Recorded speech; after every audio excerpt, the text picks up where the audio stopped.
කෙනෙක් නීතිඥයෙක් කියලා කතා කරා මහින්ද රාජපක්ෂගේ මාධ්‍ය ප්‍රකාශයක් කියලා. ඒ පුද්ගලයා නීතිඥයෙක් වෙනවද කවුද කියලා මම දන්නේ කළු කොට්ටයක් දාගෙන හිටියට.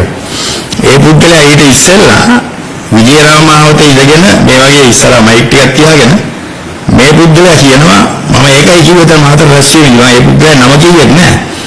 හැබැයි එයා ආපහු මයිල්ල මාධ්‍යට කියනවා එයාගේ නම කියපු ඉඳලා එයා මේකට උත්තර දෙන්න කියලා. නමුත් මම නම කිව්වේ නෑ මාතර දියාගේ. මං කිව්වේ නීතිඥයෙක් කියලා පුද්ගලයෙක් කියලා.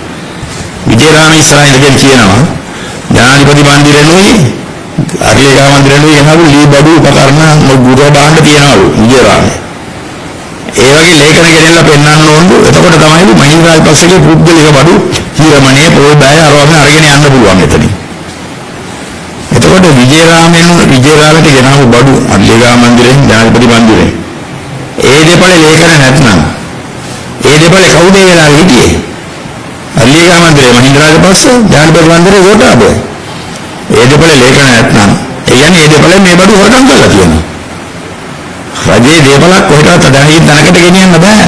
දැන් මට මෙතන ගෙනියලා මම ඇමති කාලේ හිටපු තැන් වල ඉන්න ඊබඩු තියාගෙන ඉන්න බෑ. ඒ කියන්නේ අර දෙපළෙන් ඒව හොරකම් කරලා තියෙනවා. ඒතර තියෙන්නේ පෞරාණික වටිනාකමක් තියෙන. ඉතිහාසගත සුද්ධෝගේ කාලේ ඉඳලා තියෙන ඊබඩු ආදිය ඒවා ලෝකෙන් සොයා ගන්නත් නෑ. ඒවා එතනින් පන්නලා තියෙනවා. අයියයි මල්ලි එකතු වෙලා උස්සල වෙන විජේරාමෙත් ලේඛනයක් නැහැලු. ඒ දෙපළෙන් ගෙනාව ඔඩු වුණාද කියලා. දැන් මේ නීතිඥයෙක් කියන්නේ ඒ කියන්නේ විජේරාමයේ තුරු ඒ දෙපළෙන් බඩු වෙනවා නම් විජේරාමයේ ලේඛනයක් තියා ගන්නවා. දැන් මෙතනට ගෙනාවොත් කොහෙන් හරි බඩුවක් පුද්ගලික බඩුවක් වුණත් මම ඒක ලේඛනයක් තියා ගන්නවා. මට පස්සේ කියන්න බෑ මේක ලේඛනයක් නේ මම මේක ඔබට දෙන්නේ නැහැ කියලා. ඒතකොට මේ නීතිඥයා දන්නේ නැහැ. මේ නීතිඥයා බඩු වර්ගම් කිරීමට විරුද්ධව මහින්ද රාජපක්ෂට නඩු දාන්න පුළුවන් අවශ්‍ය කරුණු ටික සැපයුවා.